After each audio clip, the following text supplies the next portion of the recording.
हम आज 12th accounts में पार्टनरशिप फंडामेंटल पढ़ेंगे। पार्टनरशिप अगर पढ़ने की कोशिश करोगे या जैसा सुनने से ही पता चल रहा है कि पार्टनरशिप में कम से कम 2 लोग तो होना चाहिए। अब अकेले तो पार्टनरशिप करोगे नहीं, अकेले पार्टनरशिप होती भी नहीं है। पार्टनरशिप के लिए 2 तो कम से कम चाहिए ना। तो 2 लोगों से पार्टनरशिप स्टार्ट होगी, यानी मिनिमम मेंबर पार्टनरशिप में 2 होते हैं। अब पार्टनरशिप एक्ट की बात करते हैं। पार्टनरशिप एक्ट बना 1932। पार्टनरशिप एक्ट बना 1932। अब एक्ट के बारे में मैं इसलिए बता रहा हूं कि अब ऑब्जेक्टिव क्वेश्चन भी आएंगे। तो पार्टनरशिप एक्ट कौन सा है, आप ईयर याद रखिएगा, 1932। तो पार्टनरशिप एक्ट 1932 के सेक्शन 4 में डिफाइन किया गया है। डेफिनेशन जो दिया गया है पार्टनरशिप का, पार्टनरशिप एक्ट 1932 सेक्शन 4। यहां देखिए, आपको स्क्रीन पे दिखेगा, partnership is the relation between persons who have agreed to share the profit of a business carried on by all or any of them acting for all. Partnership is the relation between person who have agreed to share the profit of a business carried on by all or any of them acting for all. तो partnership के लिए जरूरी है कि 2 या 2 से ज्यादा लोग मिलकर के बिजनेस स्टार्ट करें, उसमें प्रॉफिट मिले दोनों को, या जितने भी लोग काम कर रहे हैं सबको प्रॉफिट मिले, और साथ में बिजनेस उनमें से कोई एक या सब के सब मिलकर बिजनेस को चला रहे हो। तो ये पार्टनरशिप का डेफिनेशन हर बच्चों को मैं बार बार रिपीट करूंगा। पार्टनरशिप एक्ट 1932 सेक्शन 4 का डेफिनेशन हर बच्चे को याद रहना चाहिए। अब आगे थोड़ा सा चलते हैं कि पार्टनरशिप के कैरेक्टरिस्टिक्स क्या हैं, या पार्टनरशिप के एलिमेंट्स क्या हैं, या पार्टनरशिप कंटेंट्स क्या है। तो पार्टनरशिप कैरेक्टरिस्टिक्स में आते हैं। तो फर्स्ट पॉइंट आप देखेंगे, स्क्रीन पे भी दिखेगा, 2 और मोर पर्सन, यानी किसी भी पार्टनरशिप के लिए कंपलसरी है कि 2 या 2 से ज्यादा लोग हों। अब एक बात और उठती है कि ज्यादा से ज्यादा कितने हों, तो मैक्सिमम 50, और सेंट्रल गवर्नमेंट के परमिशन से जो कंपनी एक्ट 2013 है उसमें मैक्सिमम 100। लेकिन नॉर्मल बोलचाल की भाषा में जब हम बातचीत करेंगे तो पार्टनरशिप में मिनिमम 2, मैक्सिमम 50, और स्पेशल परमिशन पे मैक्सिमम 100 मेंबर हो सकते हैं। थोड़ा और आगे चलते हैं हम लोग। First point 2 or more member. Second है एग्रीमेंट। सेकंड पॉइंट है एग्रीमेंट, यानी पार्टनरशिप के लिए एग्रीमेंट होना जरूरी है। एग्रीमेंट रिटन भी हो सकता है और ओरल भी हो सकता है। रिटन रहेगा तो अच्छा रहेगा, वरना आज के समय में अगर ओरल कर लोगे कि मुझे तो तेरे ऊपर विश्वास है, अपन लोग थोड़ी एक दूसरे को धोखा देंगे, और कल अगर कुछ प्रॉब्लम हुआ तो मामला कोर्ट में चले जाएगा। तो बेटर है कि पार्टनरशिप एग्रीमेंट रिटन हो, और जैसे ही एग्रीमेंट रिटन होता है वो पार्टनरशिप डीड बन जाता है। तो पार्टनरशिप एक्ट क्या होना चाहिए, रिटन या ओरल दोनों चलेगा, लेकिन बेटर रहेगा कि रिटन रहे। थर्ड है लॉफुल बिजनेस, यानी जो पॉइंट आप देख रहे हैं, थर्ड पॉइंट है lawful business. Lawful business in the sense legal business. यार पार्टनरशिप में काम कर रहे हो तो लीगल बिजनेस करना, इलीगल मत करना कि हम तो 2 हैं या 2 से ज्यादा मिलकर के गलत काम करने की कोशिश कर रहे हैं, तो ये वाला काम मत करना। लीगल बिजनेस होना चाहिए जिसको कि कानून मान्यता देता हो। फोर्थ पॉइंट है प्रॉफिट शेयरिंग रेशियो। अब पार्टनर बन गए हो तो प्रॉफिट में हिस्सा भी मिलना चाहिए ना, हवा में थोड़ी बातचीत चलेगा। प्रॉफिट में कुछ शेयर भी मिलना चाहिए, तो प्रॉफिट शेयरिंग रेशियो हो। नेक्स्ट पॉइंट है business can be carried on by all or any of them acting for all. Business सबके सब चलाएं या उनमें से कोई 1-2 जन चलाएं। अब ऐसा तो नहीं है कि 8-10 जन पार्टनरशिप कर रहे हैं, 10 बैठ गए बिजनेस में, 1-2 मार्केटिंग देखेंगे, एक आध कुछ और देखेंगे। तो business can be carried on by all or any of them acting for all. ये 5 कैरेक्टरिस्टिक्स हैं। अब पांचों में एक आध 2 स्किप भी आपसे हो जाएगा तो चलेगा, क्योंकि हमको जो एग्जामिनेशन में क्वेश्चन आएंगे 2-3 मार्क्स के क्वेश्चन आएंगे, तो पांचों को मालूम रहना बहुत अच्छी बात है। तो एक बार रिपीट अगर हम करते हैं तो 2 or more person, second agreement, agreement written or oral, third profit sharing ratio, fourth lawful business, और fifth business can be carried on by all or any of them acting for all. ये partnership के characteristics है। अब थोड़ा rights के बारे में बात करते हैं। तो ज्यादा आपको दिमाग लगाने की जरूरत नहीं है, आप अपने हिसाब से सोचो कि अगर आप किसी के साथ बिजनेस करते हो तो आप क्या क्या राइट्स की उम्मीद करते हो। तो पहला राइट्स ये हो जाएगा कि भैया हम बिजनेस अगर साथ में करते हैं तो मेरे को बिजनेस में पार्टिसिपेट करने का राइट हो, यानी मैं यूं कहूं right to participate in the management, management में पार्टिसिपेट करें। अगर पार्टनरशिप कर रहे हैं तो मैनेजमेंट में पार्टिसिपेट करने का राइट्स हो। Second, right to inspect the books of accounts, जो बुक्स ऑफ अकाउंट्स है इस बात का राइट्स होना चाहिए कि उसे इंस्पेक्ट कर सकें, उसे देख सकें। तो right to inspect the books of account. Right to share profit and loss, profit और लॉस मिलना चाहिए ना, बगैर प्रॉफिट एंड लॉस मिले तो नहीं आपका पार्टनरशिप कहलाएगी। तो right to share profit and loss. Interest on loan 6% लेने का आपको राइट्स है। ये क्या होता है सर? अगर बिजनेस को कोई पार्टनर लोन दिया है तो उस लोन के ऊपर वो 6% इंटरेस्ट ले सकता है, यानी इंटरेस्ट ऑन लोन 6% लेने का राइट्स है। इसके अलावा right not to allow admission of a new partner, आपको इस बात का राइट नहीं है कि नए पार्टनर को आप एडमिशन दे दो बाकी पार्टनर से पूछे बगैर। सब मिल करके एडमिशन दे सकते हो, अकेले आप अपनी जगह पे मैं तो छोड़ रहा हूं यार, मेरी जगह पे तू आ जाना, ये राइट्स आपके पास नहीं है। Proper notice, a partner has the right to retire from the firm, proper notice दे करके एक पार्टनर फर्म से रिटायर हो सकता है। और एक राइट और आप जान लो, अच्छा लगेगा, इन केस ऑफ इमरजेंसी, अगर कोई इमरजेंसी है तो आप partner has the right to act according to his best judgement. अगर कोई इमरजेंसी हो गई है तो आप अपने बेस्ट जजमेंट के हिसाब से उस फर्म में कोई भी काम कर सकते हो, ये आपके पास राइट्स है। तो ये मेन राइट्स हैं। इन पूरे राइट्स के बारे में आपको सोचना है। एक आध तो प्लस माइनस बार बार रिपीट कर रहा हूं, बहुत ज्यादा परेशान नहीं होना। जो सोचते हो, पहला मैनेजमेंट में पार्टिसिपेट करने का राइट्स होना चाहिए यार अपने को, प्रॉफिट लेने का राइट्स होना, इंटरेस्ट ऑन लोन 6% लेने का होना, इसके अलावा बेस्ट जजमेंट के हिसाब से काम करने का राइट्स होना, नए पार्टनर एडमिट करने का राइट नहीं है लेकिन प्रॉपर नोटिस देकर रिटायर होने का राइट्स होना। तो ये सब आपके राइट्स हैं। अब आते हैं हम पार्टनरशिप डीड।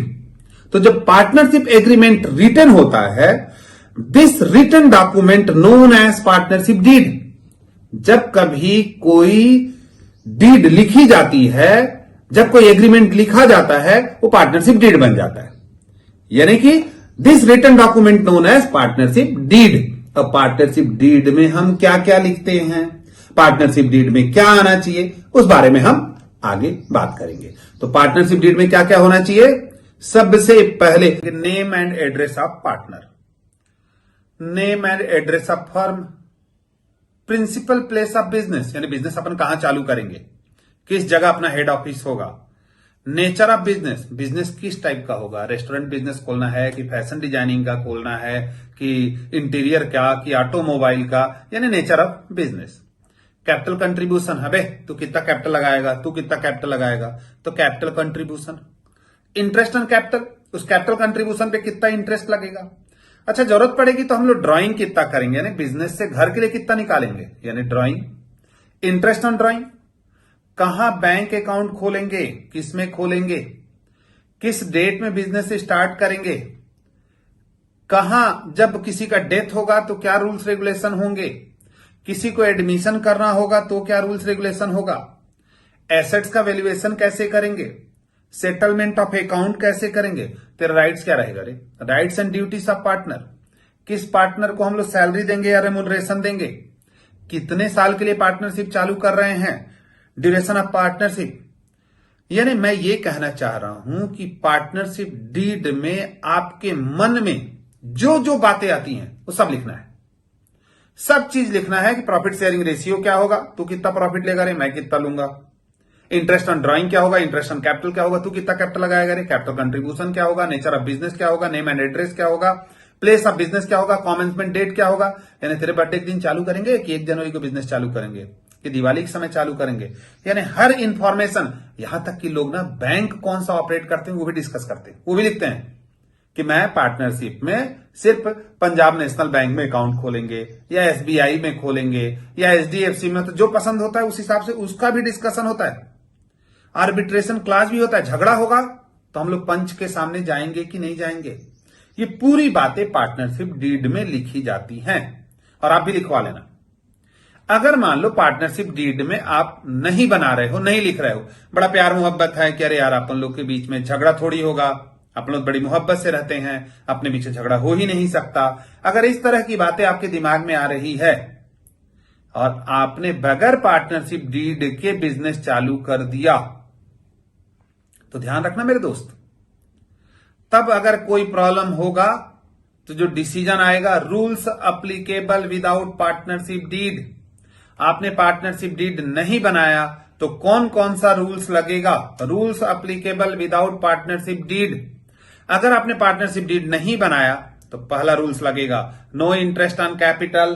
देखो, no interest on capital, no salary, no commission, no interest on drawing, profit sharing ratio equally और इंटरेस्ट ऑन लोन 6%। अगर आपने डीड नहीं बनाई, आपने पार्टनरशिप डीड नहीं बनाई, तो फिक्स है प्रॉफिट शेयरिंग रेशियो क्या रहेगा? इक्वल। इंटरेस्ट ऑन कैपिटल क्या होगा? नहीं मिलेगा किसी को। इंटरेस्ट ऑन ड्राइंग क्या होगा? किसी को नहीं मिलेगा। इंटरेस्ट ऑन लोन, यानी बिजनेस को आप लोन दिए हो तो 6% आपको इंटरेस्ट जरूर मिलेगा। Remuneration to partner, no salary, no commission, किसी को नहीं मिलेगा। एडमिशन ऑफ ए पार्टनर, किसी नए पार्टनर को उस दौरान आप एडमिट भी नहीं कर सकते। तो ये rules applicable without partnership deed है। ये कुछ बेसिक बातें हुई पार्टनरशिप की, जैसे डेफिनेशन हो गया, कैरेक्टरिस्टिक्स हो गया, राइट्स हो गया, डीड हो गया, और डीड नहीं बनाए हैं तो क्या होता है वो भी हो गया। अब इसके बाद जो आपका काम शुरू होता है वो है profit and loss appropriation account. Profit and loss appropriation account, ये profit and loss appropriation account का फॉर्मेट है। इसके बाद कैपिटल अकाउंट। कैपिटल अकाउंट दो होगा, first fluctuating capital account, second fixed capital account. तो अगर एग्जामिनेशन में आपको यह बोले कि प्रिपेयर कैपिटल अकाउंट, तो आप फ्लक्चुएटिंग बनाओगे। अगर एग्जामिनेशन में फ्लक्चुएटिंग बनाने को कहे तो फ्लक्चुएटिंग, सिर्फ कैपिटल अकाउंट कहेगा तो फ्लक्चुएटिंग, लेकिन अगर फिक्स्ड कैपिटल अकाउंट बनाने को कहेगा तो दो अकाउंट बनेंगे, एक फिक्स्ड कैपिटल अकाउंट और एक करेंट कैपिटल अकाउंट। अब हम profit and loss appropriation account, fixed capital account, fluctuating capital account को बहुत अच्छे से समझते हैं। आते हैं हमने फॉर्मेट को देखा था, अब उसको थोड़ा समझ लेते हैं कि profit and loss appropriation account का फॉर्मेट कैसा होता है। हमने देखा था, अब थोड़ा समझ भी लेते हैं। तो चलो यार, सबसे पहला मैं बात ये बता दूं आपको कि profit and loss appropriation account जो हम प्रिपेयर करते हैं, ये है profit and loss appropriation account. यहां हम लिखेंगे पर्टिकुलर, यहां लिखते हैं रुपीस, यहां लिखेंगे पर्टिकुलर और यहां रुपीस। ये है profit and loss appropriation account. नीचे फॉर द ईयर एंडेड 31 मार्च लिख लेना, फॉर द ईयर एंडेड जो होगा वो लिख लेना। यह है profit and loss appropriation account. इसमें पार्टनर से रिलेटेड सब चीज लिखी जाती है। एक वर्ड याद रखना, फॉर्मेट आपने देखा, इसमें पार्टनर से रिलेटेड, यानी पार्टनर से रिलेटेड जो भी होगा सब लिखा जाएगा। और profit and loss appropriation account, profit and loss account जो 11th में पढ़ते थे ना, उसके बाद बनता है। तो सबसे पहले यहां लिखा जाएगा नेट प्रॉफिट। अब इसमें इंटरेस्ट ऑन लोन रहेगा तो माइनस कर देना, रहेगा तब, इंटरेस्ट ऑन लोन अगर है तो माइनस हो जाएगा, या माइनस करके ही यहां लिखना। नेट प्रॉफिट में इंटरेस्ट ऑन लोन माइनस करके ही यहां लिखना। इसके बाद यहां आएगा इंटरेस्ट ऑन ड्राइंग। 3 पार्टनर है तो तीनों पार्टनर का इंटरेस्ट ऑन ड्राइंग आएगा, बस हो गया। यहां आएगा नेट प्रॉफिट और इंटरेस्ट ऑन ड्राइंग। यहां पर आएगा डेबिट साइड आएगा इंटरेस्ट ऑन कैपिटल, यानी पार्टनर का कैपिटल गिवन रहेगा, क्वेश्चन में कैपिटल दिया रहेगा, उससे इंटरेस्ट निकाल लेना। जैसे कैपिटल 5 लाख, 3 लाख, 2 लाख, और इंटरेस्ट 10% हम फाइंड आउट करेंगे तो 50,000, 30,000, 20,000। किसी पार्टनर को सैलरी मिल रही है तो सैलरी लिख लेना, किसी को मिल रही है, जेड को मिल रही है, जेड को लिख लो। पर एनम दिया हुआ है तब तो कोई बात नहीं। मंथली अगर दी है सैलरी पर मंथ, तो 12 महीने से 12 मंथ से मल्टीप्लाई करके लिखना। किसी पार्टनर को अगर कमीशन मिल रहा है तो कमीशन लिख लेना। इसके अलावा क्वेश्चन में अगर जनरल रिजर्व में कोई पैसा जाता है तो जनरल रिजर्व लिखना। फिर ये टोटल करोगे, माइनस करोगे, यहां बैलेंस आएगा तो प्रॉफिट, और यहां अगर बैलेंस आता तो लॉस, अगर बैलेंस आता तो यहां लॉस। यहां बैलेंस आएगा प्रॉफिट, यहां बैलेंस आएगा तो लॉस। अब इस प्रॉफिट को सर वो दोनों आएगा क्या, प्रॉफिट लॉस दोनों एक साथ? नहीं, वो गड़बड़ हो जाएगा, फिर तो लॉकडाउन वाला सिस्टम हो जाएगा। एक ही आएगा, या तो लॉस आएगा या तो प्रॉफिट आएगा। अब इधर बैलेंस आएगा तो प्रॉफिट, और इधर बैलेंस मतलब ये टोटल ज्यादा है, ये टोटल माइनस किए तो प्रॉफिट, इधर का टोटल ज्यादा है, इधर माइनस किए तो लॉस। जो प्रॉफिट आएगा तीनों पार्टनर में बटेगा, एक्स कैपिटल, वाई कैपिटल और जेड कैपिटल। ये किस में बटेगा? Profit sharing ratio. क्वेश्चन में प्रॉफिट शेयरिंग रेशियो दिया रहेगा। अब लाइक दिया हुआ है 3:2:1, तो 3/6, 2/6, 1/6। कुछ बच्चे पूछते हैं कि 6 कहां से आ गया? 3 + 2 + 1 यार। अगर रेशियो नहीं दिया है तो क्या होगा सर? अगर क्वेश्चन में रेशियो नहीं दिया तो क्या होगा सर? रेशियो नहीं दिया है तो आपको इक्वल बांटना है। ये है profit and loss appropriation account. Net profit given in the question, interest on drawing आप फाइंड आउट करके लिखिए, इसके ऊपर हम बात करेंगे। इंटरेस्ट ऑन कैपिटल लिखिए, सैलरी अगर किसी पार्टनर का है, कमीशन किसी पार्टनर को मिला, जनरल रिजर्व, टोटल करिए, माइनस करिए, जो प्रॉफिट आएगा तीनों में डिस्ट्रीब्यूट करिए। जो प्रॉफिट आएगा वो तीनों में आप डिस्ट्रीब्यूट कर दीजिए। अगर लॉस आएगा तो लॉस भी तीनों में डिस्ट्रीब्यूट होगा। रेशियो गिवन रहेगा, जैसे मान लीजिए 3:2:1, तो 3/6, 2/6 और 1/6। और अगर रेशियो नहीं दिया हुआ है तो आप इक्वल डिस्ट्रीब्यूशन करेंगे। तो ये मैं सोचता हूं profit and loss appropriation account का फॉर्मेट आप अच्छे से समझ गए। इसके बाद हम आते हैं कैपिटल अकाउंट।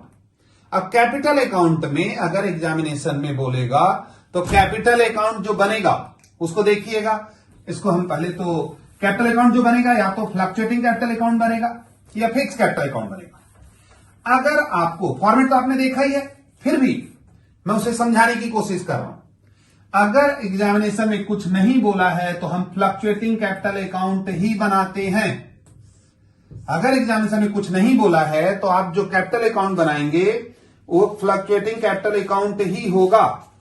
आप यहां जो कैपिटल अकाउंट बनाएंगे वो कौन सा होगा? Fluctuating capital account. लेकिन अगर मेंशन हो कि फिक्स्ड कैपिटल बनाओ तब दो अकाउंट बनेंगे, एक बनेगा फिक्स्ड कैपिटल अकाउंट और एक बनेगा करेंट कैपिटल अकाउंट। अगर मेंशन नहीं है कि कौन सा बनाना है, प्रिपेयर कैपिटल अकाउंट, तो ऐसी कंडीशन में आप फ्लक्चुएटिंग कैपिटल अकाउंट ही बनाएंगे। तो सबसे पहले कैपिटल का बैलेंस लिखेंगे, बैलेंस ब्रॉट डाउन। फिर क्वेश्चन में कोई, वैसे फॉर्मेट लिखते समय लिख लीजिएगा, मैंने फॉर्मेट आपको दिखा दिया है, particular ABC, amount amount amount, जो भी पार्टनर का नाम होगा। तो हम मान के चल रहे थे कि XYZ थे। चलिए कैपिटल का बैलेंस, कोई एडिशनल कैपिटल अगर क्वेश्चन में है तो लिख लीजिए, किसी को सैलरी मिली है तो लिखिए, इंटरेस्ट ऑन कैपिटल अगर क्वेश्चन में है तो लिखिए, प्रॉफिट अगर हुआ था क्वेश्चन में बिल्कुल लिखिए, किसी को कमीशन अगर मिला है तो लिखिए जिसको मिला है। इसके बाद टोटल करिए, टोटल करिए। टोटल करने के बाद यहां क्या लिखेंगे आप? ड्राइंग अगर है तो लिखिए, इंटरेस्ट ऑन ड्राइंग अगर है तो लिखिए, टोटल करिए, इधर माइनस करिए, बैलेंस कैरी टर्म आएगा। यह है फ्लक्चुएटिंग कैपिटल अकाउंट, यह है फ्लक्चुएटिंग कैपिटल अकाउंट। ये फ्लक्चुएटिंग कैपिटल अकाउंट के बाद में अगर एग्जामिनेशन में बोले कि फिक्स्ड कैपिटल अकाउंट बनाओ तब तो लिखना पड़ेगा फिक्स्ड कैपिटल अकाउंट। इसमें कुछ नहीं लिखते हैं, सिर्फ कैपिटल लिखते हैं। इसके बाद एक और बनेगा, फिलहाल इसको बना ही लेते हैं। कैपिटल का बैलेंस लिखिए, बैलेंस ब्रॉट डाउन, अरे यही है, और एडिशनल कैपिटल, बस हो गया। और कुछ आएगा क्या सर? नहीं, खत्म। एडिशनल कैपिटल जो पार्टनर लाएगा वही लिखना है। इधर में क्या आएगा? कुछ नहीं आएगा। अगर कोई कैपिटल विड्रॉन है तो लिख लीजिए, कैपिटल विड्रॉन अगर है तो लिख लीजिए, कोई निकाल लिया है तो लिख लीजिए, फिर बैलेंस निकाल लीजिए, खत्म, हो गया। फिक्स कैपिटल में कुछ नहीं आता, बैलेंस आता है, एडिशनल कैपिटल आता है। कोई कैपिटल निकाला है तो यहां भी लिखेंगे, वो यहां भी लिखते, बैलेंस लिख लीजिए। बचे हुए जितने भी information like salary, interest and capital, है ना, प्रॉफिट, कमीशन, जितनी भी चीजें हैं वो सब किस में आएंगी? करेंट कैपिटल अकाउंट में। किस में आ जाएंगी? करेंट। यानी फिक्स्ड जब भी प्रिपेयर करना है तो साथ में क्या बनाना है, current capital account X Y Z. Current capital account में अगर करेंट कैपिटल अकाउंट का बैलेंस है, अगर करेंट अकाउंट का बैलेंस है तो लिखेंगे, मैं बार बार रिपीट कर रहा हूं, अगर करेंट अकाउंट का बैलेंस है तो बाकी रिमेनिंग ये जितनी चीजें हैं लाइक सैलरी हो गया, इंटरेस्ट ऑन कैपिटल हो गया, प्रॉफिट हो गया, कमीशन अगर किसी का है तो हो गया, टोटल करिए। इधर में ड्राइंग, इंटरेस्ट ऑन ड्राइंग और बैलेंस। लॉस होता तो लिखते, इधर लॉस होता तो लिखते। अब मैं जितनी बातें आपको बोला हूं तो P and L appropriation account जब आप मेरे इस वीडियो को देखेंगे, रोक रोक के देखिए, 2-2 3-3 बार सुनिए। एक बार कोर्स जब कंप्लीट हो जाएगा, क्योंकि कुछ बेसिक वीडियो तो जरूर मैं आपको ओपन डाल दूंगा अपने यूट्यूब चैनल पे, लेकिन डेप्थ तक की स्टडी के लिए मेरे ऐप में जाना होगा या इंस्टीट्यूट की क्लास अटेंड करनी होगी। All the best. आगे हम सम के साथ में हाजिर होते हैं।